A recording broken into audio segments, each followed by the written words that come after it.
नमस्कार दोस्तों, मैं उत्कर्ष आप सभी का अपने इस चैनल समर क्लास में बहुत बहुत स्वागत करता हूं।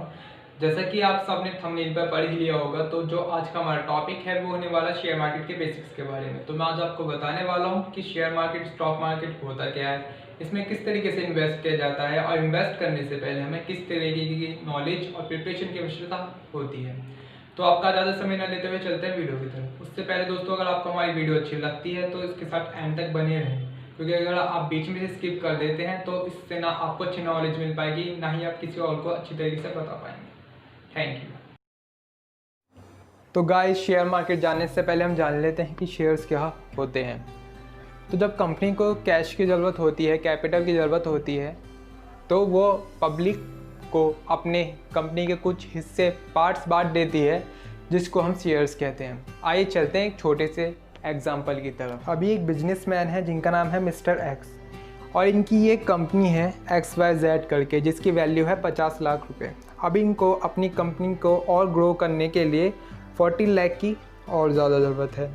तो ये 10 रुपीज़ पर शेयर के हिसाब से अपने शेयर इशू कर देते हैं पब्लिक को, और पब्लिक उन शेयर्स को परचेज़ कर लेती है, जिससे कि पब्लिक का भी मुनाफा हो जाता है और इनको भी अपने जो कैश की जो कमी पड़ रही थी वो भी इनकी कमी पूरी हो जाती है। चलिए तो आइए अब देख लेते हैं कि शेयर मार्केट असल में होता क्या है। तो देखो यार, रिस्क तो हर काम में है।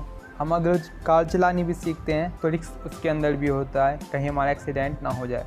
ये तो शेयर मार्केट है जो कि आपको अच्छा मुनाफा देने वाला, प्रॉफिट देने वाला मार्केट है, तो इसके में रिस्क तो होगा ही होगा। मगर आप अच्छी सी नॉलेज गेन करके, अच्छी तरीके से कैलकुलेशन करके अपने रिस्क को बहुत ज़्यादा कम करके अपना प्रॉफिट बढ़ा सकते हैं। तो दोस्तों, शेयर मार्केट जिस टाइम हमारे देश में कंप्यूटर और इंटरनेट नहीं था, उस टाइम जो इसका मार्केट का काम होता था वो सारा फिज़िकली होता था। बट जब से हमारे देश में इंटरनेट और कंप्यूटर आ गए हैं, तब से इसका सारा वर्क जो है वो ऑनलाइन हो गया है।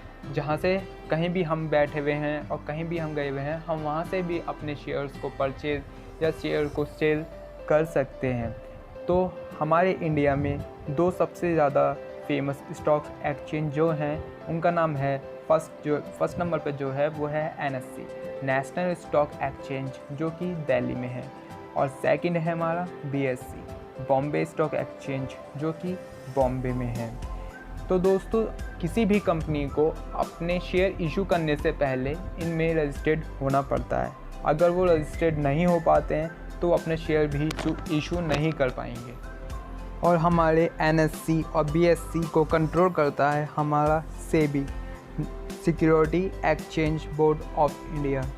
इसके गाइडलाइंस लागू होती हैं इस मार्केट के ऊपर। जो ये SEBI कह देता है उस तरीके से इस मार्केट को वर्क करना पड़ता है। चलिए तो आइए अब देखते हैं कि शेयर मार्केट पे इन्वेस्ट कैसे किया जाता है। तो आइए चलते हैं एक छोटे से एग्जांपल की तरफ। अब ये एक कंपनी है XYZ करके। अब इसको मार्केट में अपने शेयर इशू करने हैं, तो ये सबसे पहले BSE में रजिस्टर्ड होना पड़ेगा इनको। इसी मार्केट के लिए एक ब्रोकर्स होते हैं, फाइनेंशियल ब्रोकर्स, वो कार्य करते हैं इस मार्केट के लिए। अब जैसे किसी व्यक्ति को शेयर्स परचेज़ करने हैं, जैसे इनका नाम मिस्टर B है, इनको शेयर परचेज़ करने हैं, तो ये फाइनेंशियल ब्रोकर्स के पास जाएंगे और इनको बताएंगे कि उनको शेयर परचेज़ करने हैं, और ये फाइनेंशियल ब्रोकर्स उनसे कांटेक्ट करेगा जिसको शेयर सेल करने हैं अपने। अब जैसे मिस्टर D हैं, इनको अपने शेयर्स जो हैं वो सेल करने हैं, तो मिस्टर फाइनेंशियल ब्रोकर्स इनसे शेयर परचेज़ कर लेगा और मिस्टर B को शेयर सेल कर देगा जितने भी उनको आवश्यकता है उसके अनुसार। और इसी बीच में इनका एक कमीशन बना हुआ होता है फाइनेंशियल ब्रोकर्स का, जो वो इसके अंदर से लेते हैं। तो अगर आपको अच्छी नॉलेज है, या जैसे मिस्टर B हैं, इनको अच्छी नॉलेज है शेयर मार्केट के बारे में, तो इनको इस ब्रोकर्स के पास नहीं जाने की कोई ज़रूरत नहीं है, जिससे कि इनका कमीशन भी बच जाएगा। वो सीधा मार्केट में जा सकते हैं और अपना परचेज़ और सेल जो भी करना चाहता है वो कर सकते हैं। इससे इनका कमीशन का जो पैसा जो एक्स्ट्रा जाता है वो भी बच जाता है।